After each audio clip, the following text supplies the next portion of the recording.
Fala, meu povo da opinião esportiva, segundo episódio da nossa série Fórmula 1, a história. No primeiro episódio você viu os anos 50. Esse vídeo é dedicado aos anos 60. Então já deixa o like, curta, comenta, compartilha esse vídeo com seus amigos que gostam de Fórmula 1. Essa série é em 8 partes, cada parte é uma década da Fórmula 1. Então, roda a vinheta.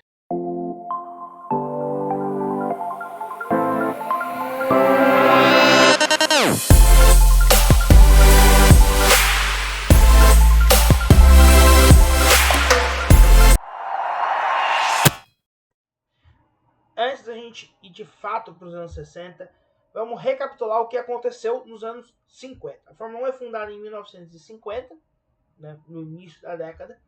Nessa primeira década a gente tinha o oval de Indianápolis, a Indy 500, fazendo parte do calendário, mas ali no finalzinho, em 1959, a Cooper vem com uma revolução. Os carros que até então tinham motores na frente passam a ter motores atrás. Ex-Ferrari solta a famosa frase: os cavalos vão na frente e não atrás. Nas corridas de carruagem, não faz sentido o motor atrás. Mas Jack Brabham termina a década de 60 campeão do mundo em 59. Foi aqui que a gente parou a nossa história na primeira parte, e é daqui que a gente continua nos anos 60. Então, vamos lá para o próximo capítulo. Vamos falar da estrutura do campeonato da Fórmula 1 nos anos 60. Primeira estrutura grande é o sistema de pontuação. Você viu que até nos anos 50 pontuavam apenas os 5 primeiros colocados, tinha o ponto da volta mais rápida e o vencedor da corrida levava 8 pontos. Em 1960 isso muda para 6 pilotos. Eu estou olhando para o lado porque eu tenho uma colinha aqui. Tinham 6 pilotos, mas ainda tinha a pontuação da volta mais rápida. Eu não vou entrar aqui no ponto do descarte do campeonato e tudo mais. Estou falando corrida a corrida, né? Mas sempre isso às vezes mudava a cada ano. O número de corridas que valia, a pontuação dos descartes e tudo mais. Mas a pontuação do primeiro ganhar X pontos, segundo tanto, Y e tudo aí vai. É isso que a gente vai se atentar aqui agora. Porque em 61 é criado o sistema de pontuação mais longo da história da categoria. O primeiro colocado fazia 9 pontos, o segundo colocado fazia 6, o terceiro 4, o quarto fazia 3, o quinto fazia 2, o sexto colocado fazia 1 e não tinha ponto da volta mais rápida. Esse sistema de pontuação, primeiro que a volta mais rápida é abolida nos anos 60, isso não existe. Mas em 60 o primeiro ainda fazia 8 pontos. O primeiro passa a fazer 9 pontos apenas em 61, certo? E esse sistema que eu citei para vocês agora, ele vai de 1961 até 1990. 30 anos, praticamente. 30 temporadas com o mesmo sistema de pontuação. Para se ter uma noção, o sistema de pontuação atual da Fórmula 1 foi adotado em 2010. Aí você fala, são 15 anos. Não, porque ele muda entre 2019 e 2024. Tem o ponto extra. Temos um ponto extra. E se a gente for considerar corridas sprint, o sistema atual de pontuação ele existe desde 2025 apenas. Do primeiro 25 até tudo mais. E há muitas exceções. Por exemplo, 2014, que tinha ponto em dobro na corrida de Abu Dhabi. Mas só para ter uma noção. No século XXI mudou várias vezes o sistema de pontuação. Seja adicionando pontos ou retirando pontos. E durante os anos, por 30 anos, foi o mesmo. Mudando, claro, o regulamento, o descarte, que mudava a cada temporada. Esse ano vale X corridas, esse ano não vale. Teve ano que valia só por semestre, estava dividido o campeonato e tudo mais. Mas, basicamente, o sistema de pontos vai permanecer agora o mesmo por muito tempo. Então a gente vai ficar 2 episódios sem falar disso. Os anos 70 e os anos 80 não vai ter alterações nesse sentido. Outro detalhe muito importante é, nos anos 50 a gente tinha o fator mundial, que precisava ter uma corrida fora da Europa, que era a Indy 500. Tivemos corridas pontuais na Argentina, no Marrocos e até no próprio Estados Unidos com o Grande Prêmio de Sebring em 59. Em 60 entra Riverside no lugar de Sebring, mas ainda pontual, uma temporada só. É quando a Fórmula 1 firma um acordo com Watkins Glen que aí a coisa fica séria. Com o Watkins Glen firmado e vai ficar até o final dos anos 60 e ainda um pouquinho dos anos, acho que até os anos 80 tem corrida em Watkins Glen. Deixa eu confirmar aqui. É até 80 o Watkins Glen. Então ele vai ficar de 61 a 80. 2 décadas cheias, basicamente. É o circuito americano que mais sediou corridas na Fórmula 1 até hoje e tudo mais.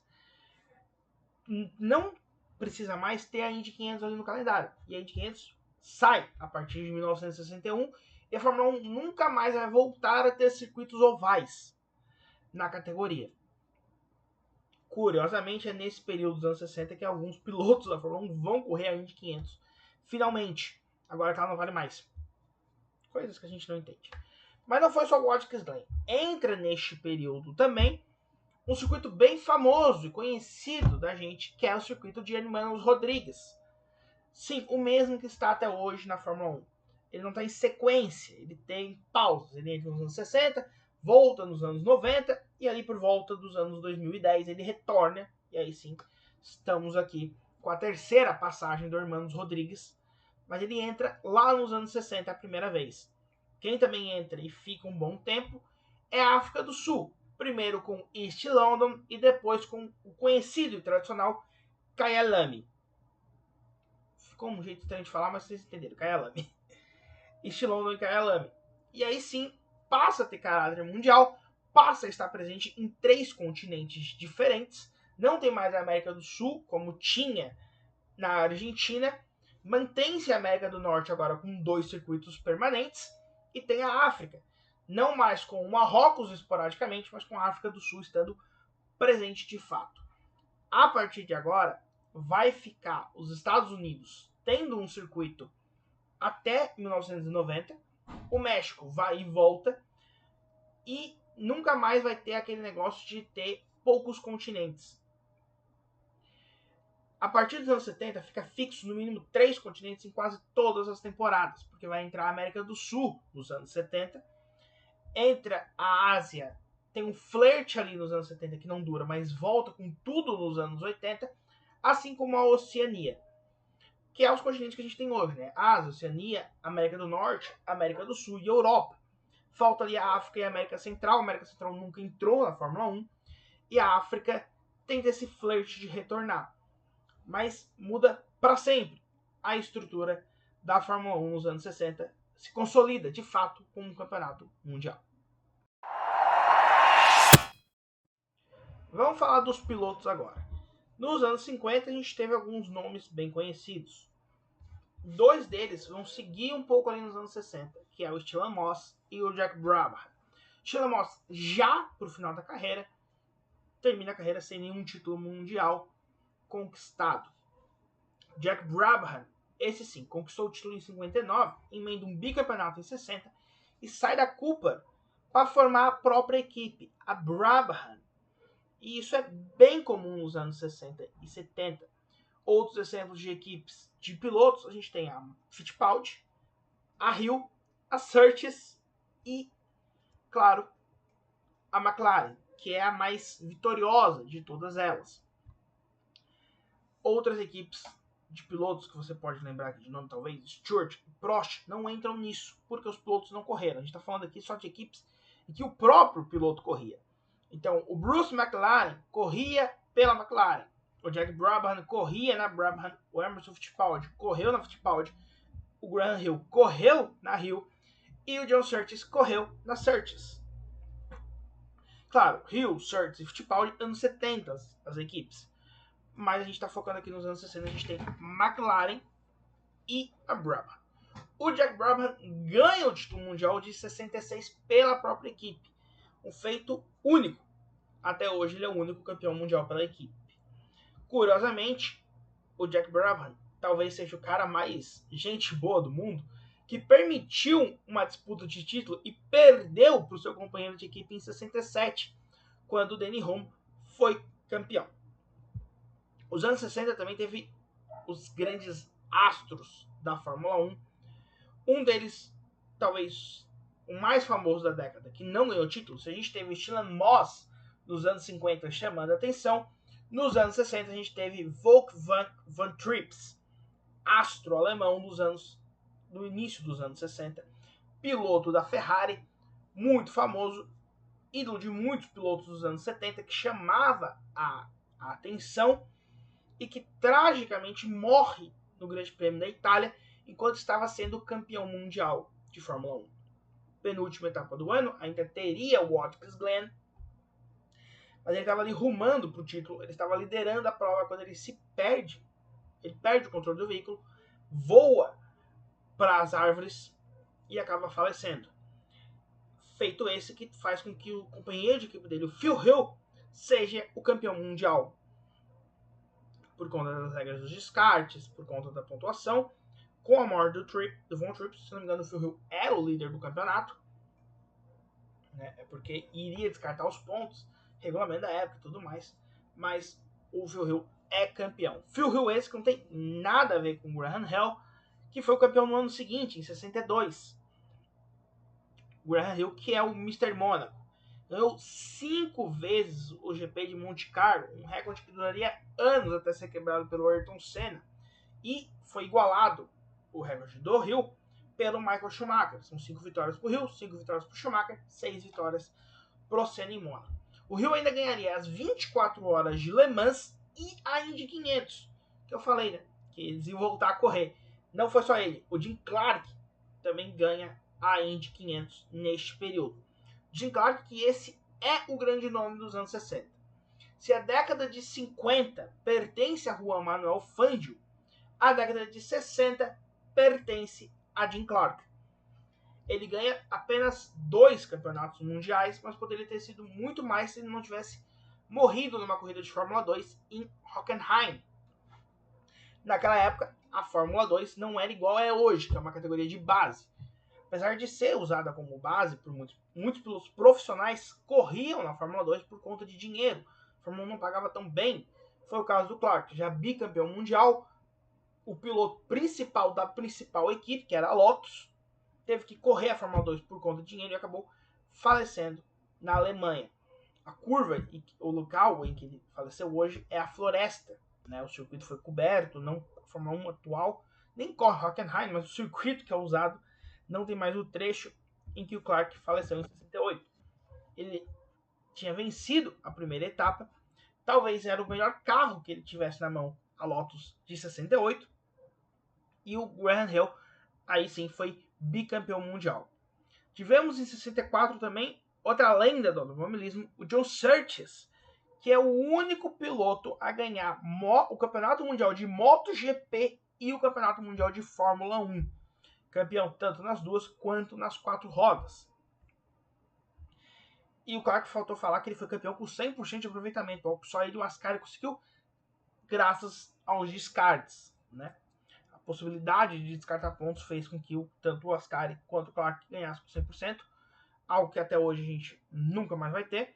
Mas o recorde do Ascari de aproveitamento ele não quebrou. Ainda ficou com o Ascari lá em 50, porque só vai ser quebrado com o Max Verstappen 2023. 23, que é o grande ano dele. Então, mas o Clark, monstro. Então a gente tem campeões mundiais, a gente já citou aqui, né? O Brabham ganhou 2 títulos, Denny Hulme ganhou 1, Jim Clark ganhou 2, Graham Hill ganhou 2. E se você viu, Hill ganhou 1, e se você é bom de matemática, está faltando um título, porque no apagar das luzes da década, em 69, surge talvez o grande nome, um dos grandes nomes dos anos 70, Jack Stewart. Ele vai ganhar o título ali em 69 com a Matra. E assim como o Brabham deu aquele, se apresentou em 59, o Stewart se apresenta em 69. Outro campeão mundial que estreou nos anos 60, Jochen Rindt. Esse vai ser campeão lá no próximo vídeo nos anos 70, mais precisamente em 70, mas aí a gente fala dele na próxima. Esses foram os grandes pilotos. Não tivemos pilotos brasileiros nos anos 60. É a única década completa da Fórmula 1 em que não há piloto brasileiro no grid. Vamos falar das equipes? Os anos 50 termina com a Cooper sendo campeã em 59, ela vai ganhar novamente em 60. E deu, acabou. Esse é o único título que a Cooper tem na década. Quem também tem um título é a BRM, que vai ganhar com o Graham Hill em 62. E a Matra, que ganha com o Jack Stewart lá em 69. A grande equipe da década acaba sendo a Lotus. A Lotus vai ganhar os títulos de 63 e 65 com o Jim Clark e ganha novamente em 68 com o Graham Hill. A Brabham vai ganhar em 66 com o próprio Jack Brabham e em 67 com o Denny Hulme. A McLaren é fundada nos anos 60, ali no finalzinho da década, e vai ser uma grande equipe, uma forte equipe nos anos 70. E a maior equipe, a maior campeã da história da Fórmula 1, a Ferrari, vai ganhar 2 títulos nessa década. Ela ganha o título de construtores e pilotos em 61 com o Phil Hill e Wolfgang Van Trips e ganha em 66 em 64 com o John Surtees, que é a clássica Ferrari azul. Só estou falando do título da BRM em 62 com o Graham Hill. Mas voltando à Ferrari. Ferrari é azul porque ela vai brigar com a Federação Italiana de Automobilismo e as cores da Federação Italiana eram vermelha. Então você pega a Alfa Romeo, Maserati, quem mais que a gente tinha de equipe? Campeã é isso, né? Alfa Romeo com Farina, Maserati com Fangio e a própria Ferrari, que são vermelhas. Você tem a Lotus, a Cooper, a Vance Hall, que são equipes britânicas, verdes. Você tem a Bugatti francesa, vermelha. Azul, desculpa. Azul, Bugatti francesa é azul. Eu pensei no logo da Bugatti que é vermelho, mas o carro era azul. Você tem a Mercedes e a Porsche pratas por conta da Alemanha. Que apesar disso a BMW usa branco, porque as cores da federação passaram a ser ou branco ou prata. Muito por conta da própria Mercedes, que descascou a pintura e correu sem pintura uma vez, e a Alemanha acabou deixando e usava essas duas cores. Então, Porsche, Audi, Mercedes normalmente usam prata como cor da federação, e a BMW usava o branco, que era a cor antiga da federação alemã. Você vai ter a Honda nos anos 60, que a cor era branca com detalhes em vermelho, e a federação americana dos Estados Unidos da América corria com carro azul com detalhes em branco. Então a Ferrari pega e se registra no GP do México e dos Estados Unidos, os últimos GPs do ano, sediada, se não me engano, acho que era em Nova York. Ela usa uma parceria com a Chrysler, algo assim, de uma revenda que eles tinham lá nos Estados Unidos, para se registrar como uma marca americana e não mais uma marca italiana. E ela passa a correr com as cores azul. Isso porque até os anos 60 se corria com as cores da sua federação, com a sua seleção de automobilismo, digamos assim. Então, por exemplo, a Federação Brasileira de Futebol usa amarelo, a Federação Italiana usa azul. Na Fórmula 1, no automobilismo, a Federação Brasileira usava amarelo, que tem uma Ferrari amarela lá nos anos 50, do Chico Landi. E a Federação Italiana usa vermelho, que é as cores tradicionais das equipes. Mas isso vai mudar ainda nos anos 60. E a gente vai falar isso no próximo tópico. Vamos falar das inovações dos anos 60. Se nos anos 50 a grande inovação foi o motor vir para trás do carro, nos anos 60 essa grande inovação não é nem tanto assim a gente falar de questões técnicas, e sim de questões comerciais. Porque, como eu falei no tópico anterior, as equipes usavam as cores da sua nacionalidade, da sua federação.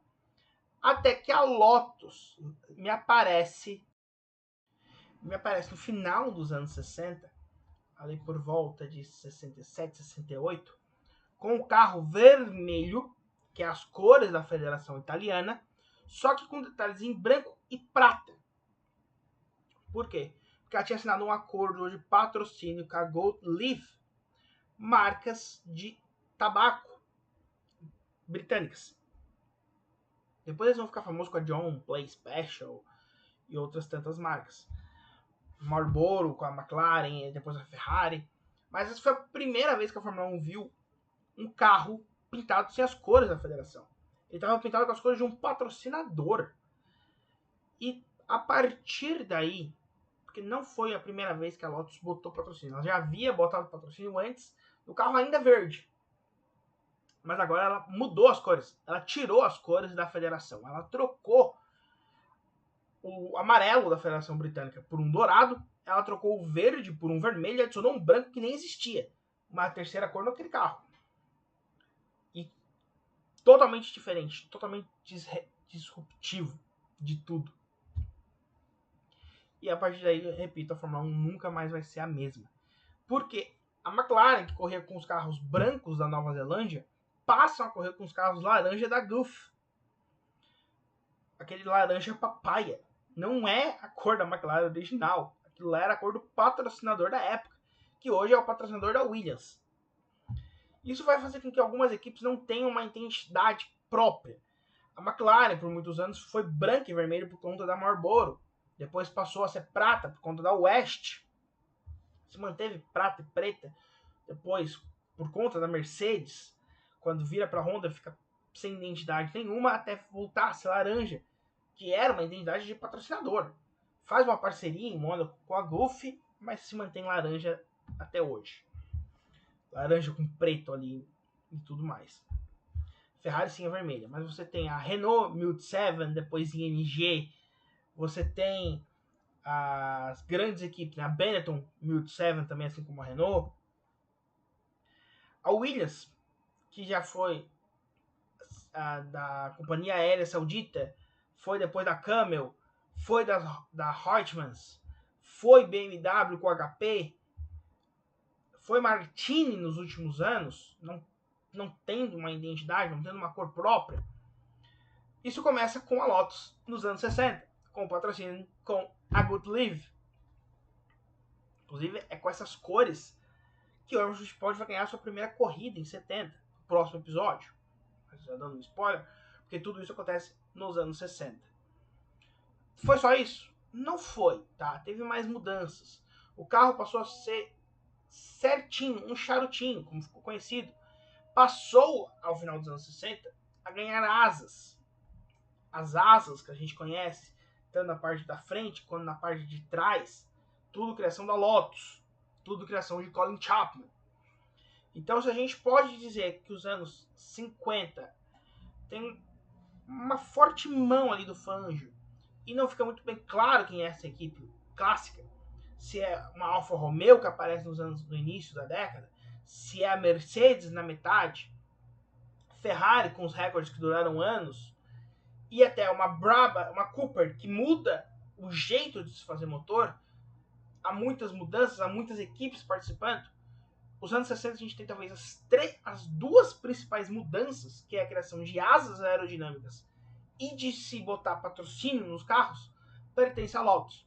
Então a Lotus é a grande equipe dos anos 60, o Jim Clark é o grande piloto, muito por conta desses motivos aí citados ao longo do vídeo. E os anos 60, agora é aquela parte mais séria do vídeo. Não foi tão mortal como os anos 50, mas ainda assim foi bastante mortal. Foram ao todo 12 pilotos que morreram a bordo, correndo pela Fórmula 1, né? Ou em treinos, ou em corrida de fato.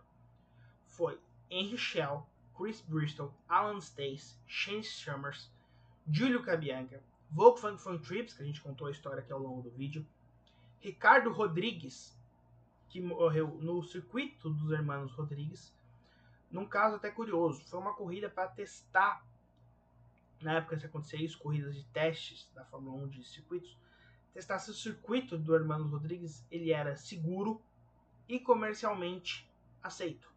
Ele se provou seguro e comercialmente aceito, mesmo com uma morte ocorrendo naquele GP, justamente do filho do dono, o Ricardo Rodrigues. Para quem não sabe, o circuito foi construído pelo pai dos irmãos, para eles poderem disputar provas e tudo mais. E aí, quando veio na Fórmula 1, justamente um deles veio a falecer e o circuito foi aceito. e entrou no calendário a partir dos anos seguintes. Os demais pilotos que faleceram naquela década: Carroll Godin de Beaufort, John Taylor, Lorenzo Bandini, Bobby Anderson e Joseph Scalesser. Também nessa década, a gente acabou citando ao longo do vídeo, mas em outra categoria morreu o Jim Clark, bicampeão da Fórmula 1. Então é isso. Eu já pedi para se inscrever no início do vídeo. A gente não vai ter o tradicional Tio Sam, assim como não teve no primeiro episódio. Para honrar a memória desses pilotos, a gente vai agora deixar aí para vocês uma tela mostrando a foto de cada um desses nomes que eu citei. Vejo vocês na próxima, no próximo capítulo da Fórmula 1 ou em qualquer outro vídeo que apareça aqui no canal entre este capítulo e o outro. Então é isso, vou deixar vou deixar a playlist aqui do Fórmula 1 a história e um vídeo que o YouTube recomendar para você após nosso tributo. Vejo vocês na próxima e falou!